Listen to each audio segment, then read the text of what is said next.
Hello, I'm Mark McCulley. Welcome to the second week of Advent.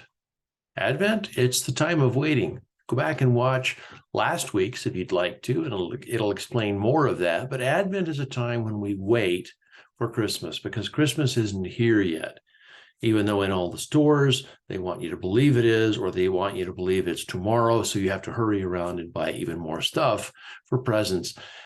Christmas isn't until the 25th.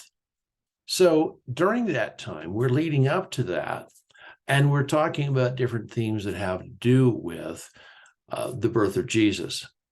So this week is about peace. Last week was about hope. So now we add in the layer of peace. And you're thinking, boy, could I use some of that? We don't see much peace in the world today, do we? We don't see much peace between nations, between people groups or types of people. We don't see much peace even in families, and we don't see a lot of peace in ourselves sometimes, do we? So if you're on the search for peace, if you'd like to know more about peace, stick with me. Now, if you're here for 3 simple keys to how you can have peace, this isn't the one. But let me show you something about where peace comes from and what it's all about, will you? Give me another 10 minutes or so. We're reading today from Isaiah chapter 11. Now, Isaiah was a prophet who wrote back in the 6th century, 7th century BC, a long time before Jesus came along. And what he was writing about was he was writing to a nation that had fallen far away from God. The Israelites had left their memories of all of God's goodness behind, and they were just out chasing everything that they wanted to do. And Isaiah wrote in chapter 11, which I'll read from, about something that God was going to do that was going to turn everything around and give them another shot at it and give them a chance for peace and happiness in their nation. Let me read to you. This is from the English Standard Version. It's a little more formal than some of the others, but it's got some important words in it. Verse 1 of Isaiah 11. There shall come forth a shoot from the stump of Jesse, and a branch from his roots shall bear fruit. If you've ever cut a tree down, you hope the stump dies. And in the case of Israel, that was mostly what was happening. Their nation was getting further and further down on the totem pole, as it were, around the other nations. And they got beat up more and more often by some more warlike and more capable nation.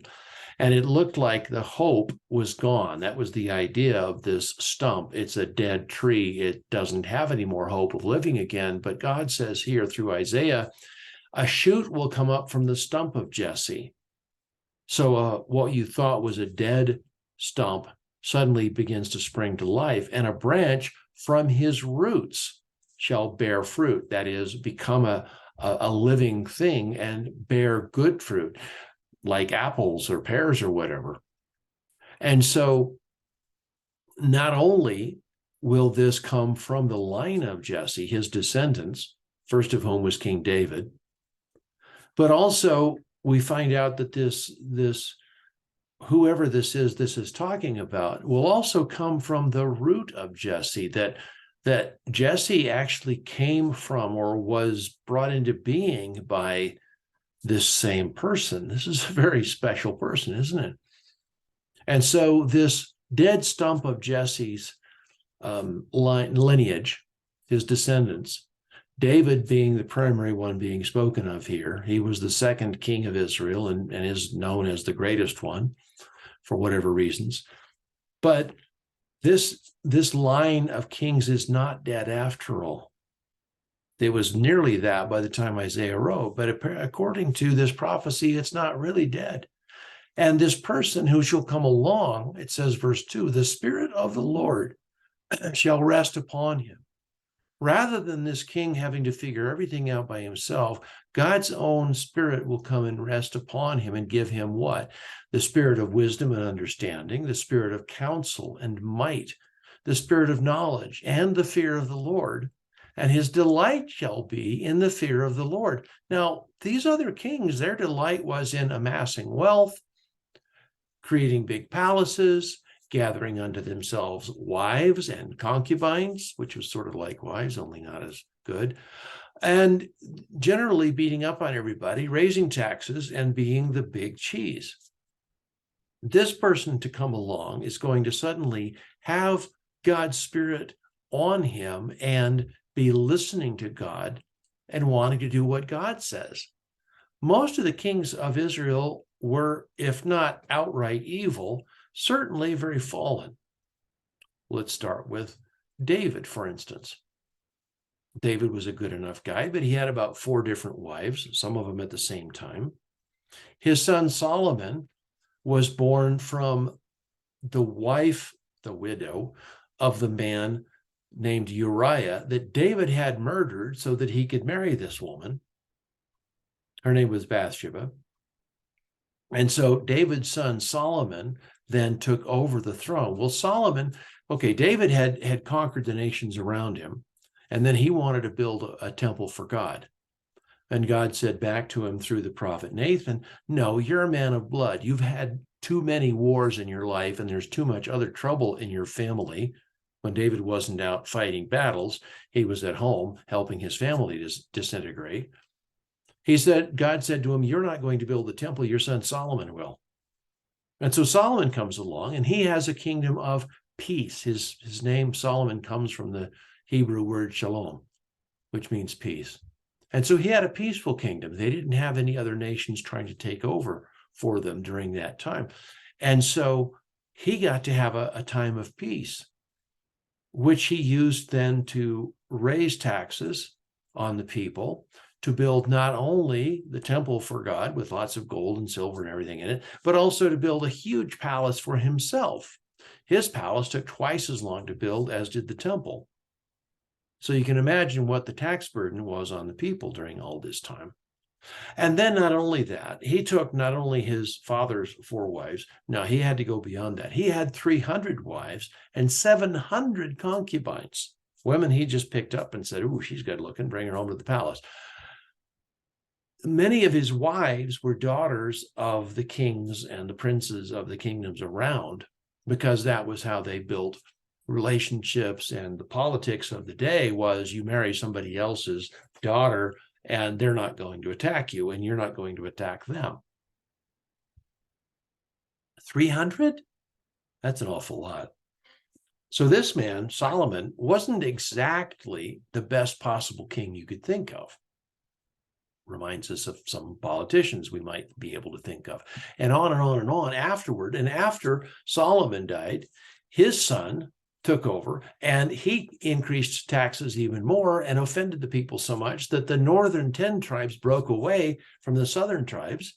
And so now you had a nation called Israel and a nation called Judah, which was much smaller. And the whole thing was a lot smaller than it had been. And all of their kings from then on basically went from bad to worse. And so now God says, no, we're going to revive all that. We're going to do something new. And this new king is going to be somebody you'd actually like to have as a king, because he's going to listen to me and do my will. It says, and his delight shall be in the fear of the Lord. That means he's going to want to do what God says, not try to get away with all the things that the other kings had done. Well, then what happens? What sort of king will this be? What kind of decisions will he make?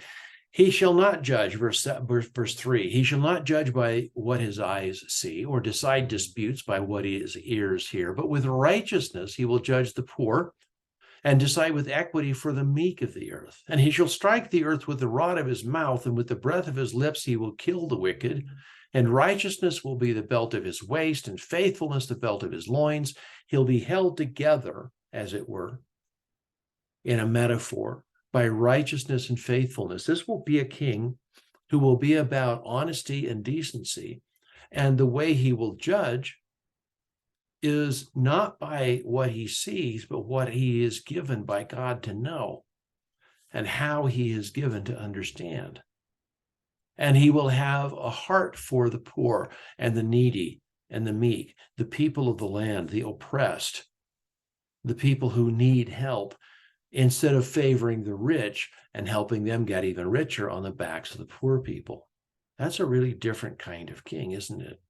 And when he goes to enforce his judgments, what's he going to be like? Well, he'll be so powerful that even his words will cause things to happen. It says he will strike the earth with the rod of his mouth. We'll get back to that in a minute. And with the breath of his lips, he will kill the wicked. Oh my goodness, that sounds terrible. But he'll be a good king. And in that day, the wolf and the lamb will live together. This is a wonderful, peaceable kingdom prophecy. It's this picture of decency and peace, and even the wild animals will get along. The wolf and the lamb will live together, the lamb being prey for the predator wolf normally. The leopard will lie down with a baby goat. They'll keep each other warm instead of the leopard laying down to a meal of goat. The calf and the yearling, the calf and the young cow will be safe with the lion, and the little child shall lead them all. Can you imagine your little kid leading a lion on a little leash like a dog? And it goes on to talk about others. The cow will graze with the bear, and the cub and the calf will lie down together. Their children will also be playmates. And the lion will eat hay like a cow. Boy, that's different, isn't it? And the baby will play safely near the hole of a cobra. Even an infant will put its hand into the nest of a deadly snake without harm.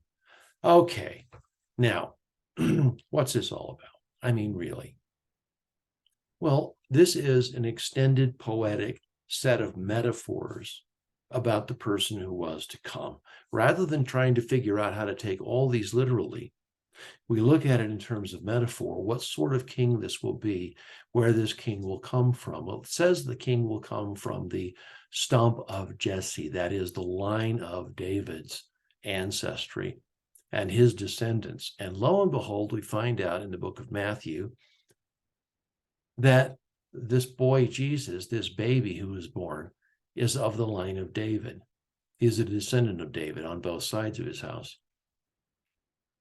And not only that, he's called the Son of God, which means he's also the one who instituted everything. So he is both the root of Jesse and a sprout from the dead stump of Jesse. The kingship of Israel had been dead for 600 years by this time. And so suddenly this new person comes on who's of the line of David. Well, what kind of person will he be? Is he going to be a king just like all those other kings? Israel was already under the thumb of the Romans. They didn't need any more oppression. But it says the Spirit of the Lord will rest on him. The spirit of wisdom and understanding and counsel and might and knowledge and the fear of the Lord. And his delight will be in the fear of the Lord. Well, this man Jesus that we read about in the gospel accounts is somebody who had the Spirit of God residing in him, resting on him. And what is he like? He has wisdom. He's able to answer difficult questions from his opponents. He's able to give good counsel to other people. He understands the word of God in a way that nobody else did. He's given the spirit of knowledge, and his delight is to do God's will. So many times Jesus said, I only do what I see my Father doing. I came here to do the will of my Father. And so Jesus then is beginning to live into all these things that were said. And what about judgment? Well, so many times Jesus was handed a difficult question or a difficult problem, or somebody in a particular position of difficulty, like should he heal somebody on the Sabbath, which was a holy day, a time when you go to church and that's it, and or a synagogue for them. But he would heal the person because it was the good thing to do good on the Sabbath. And so instead of just trying to answer a problem according to what you could see, you and I would see on the surface, Jesus saw behind it. He saw the background. And he also talked about the poor and the needy and the need for them to be treated fairly. He even said in the Sermon on the Mount, blessed are you poor. You poor are already blessed, for yours is the kingdom of heaven. And they had to try to understand that. And he gave special attention to the meek, the people that the other rulers, the other rabbis weren't going to pay any attention to because they weren't important enough. But to Jesus, they were important. And when he spoke, his words had a lot of impact. Says he will strike the earth with the rod of his mouth. Well, that's a way of saying everywhere he goes and what he says is going to have an impact.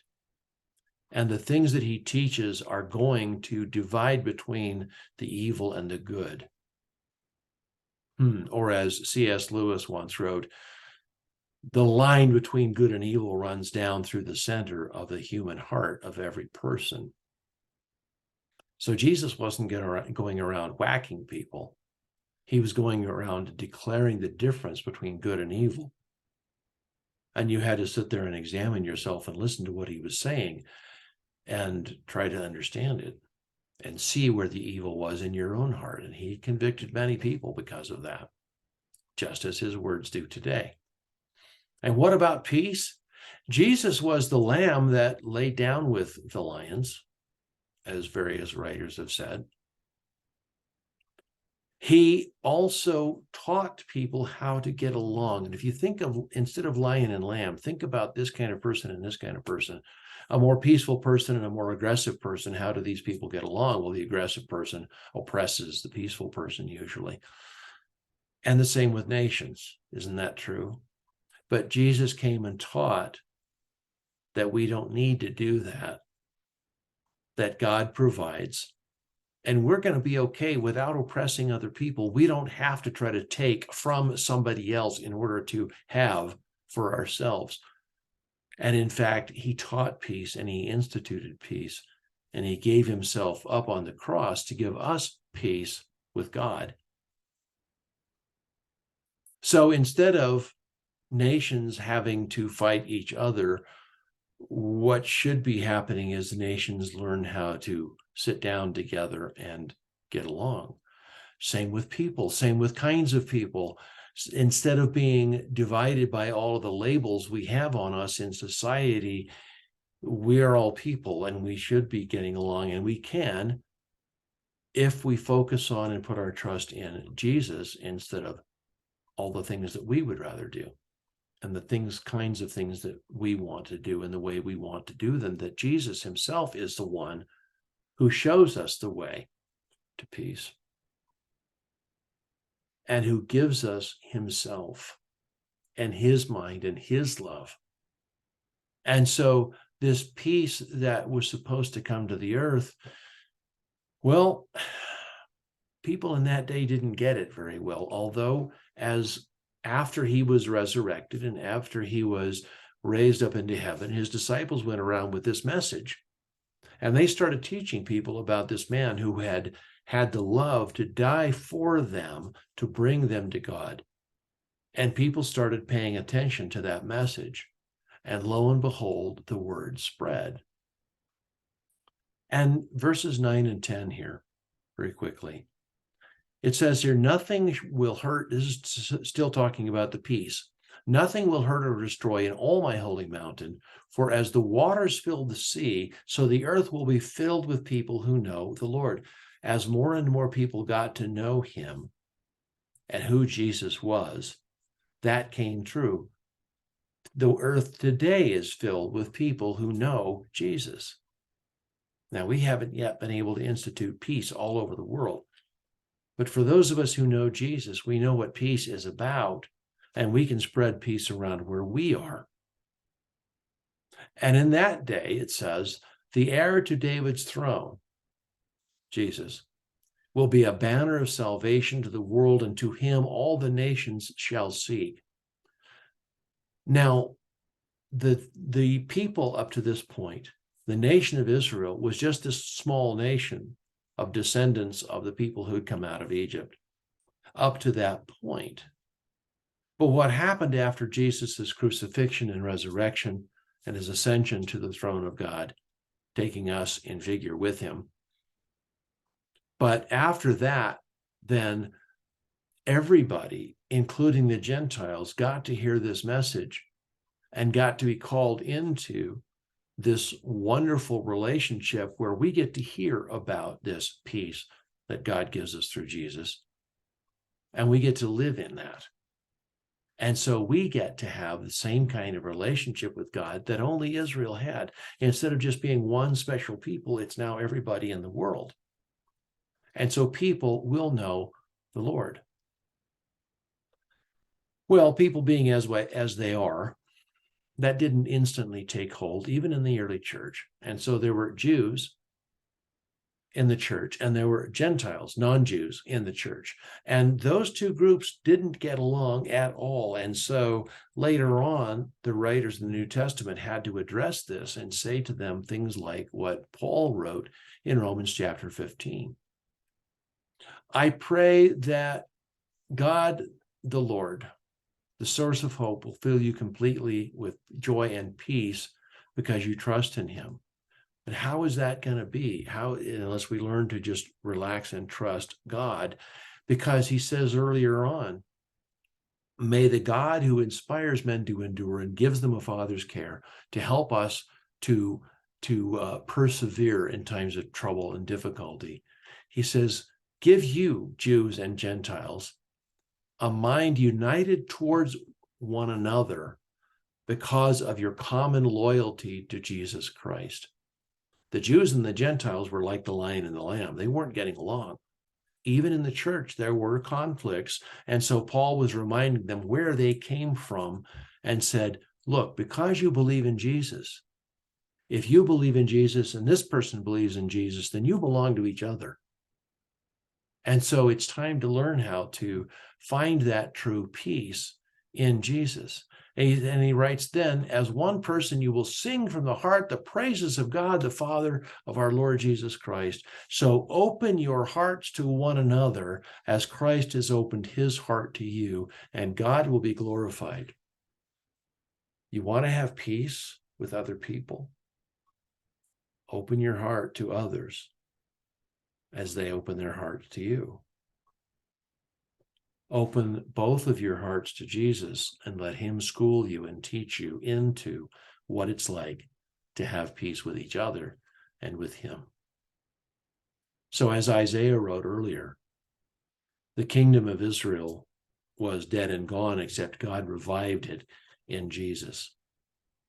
And the Jews and the non-Jews of the world could learn to get along because they both trust in this one person, Jesus, who has saved us all. That's where peace comes from. Not from trying to grab and grasp and get what we want and beat up other people that won't give us what we want, but from believing in, trusting in, and giving ourselves over to the one who is also called Prince of Peace. The one who is, in fact, is our peace, as Ephesians 2 says. He is the one who produces peace in us when we pay attention, when we listen to him. And so when we get all balled up in our emotions and we can't handle it, and we don't know what to do, and we're freaking out and nervous and starting to lash out at the people around us, there is really only one key to have peace, and that's to look back to Jesus and let him give you his peace, his love, his hope, his joy, his wisdom, and his ability to love somebody else in spite of the kind of person that they are being and the kind of person you're being. That's where peace comes from. Looking to Jesus, the one who came to give us peace with God. I'm Mark McCulley. Thanks for watching. I hope this has given you some things to think about and has blessed you. If you liked this, please do share it with somebody else. If there's some way I can help you or answer a question, please let me know. But have a blessed day. And again, thanks for watching.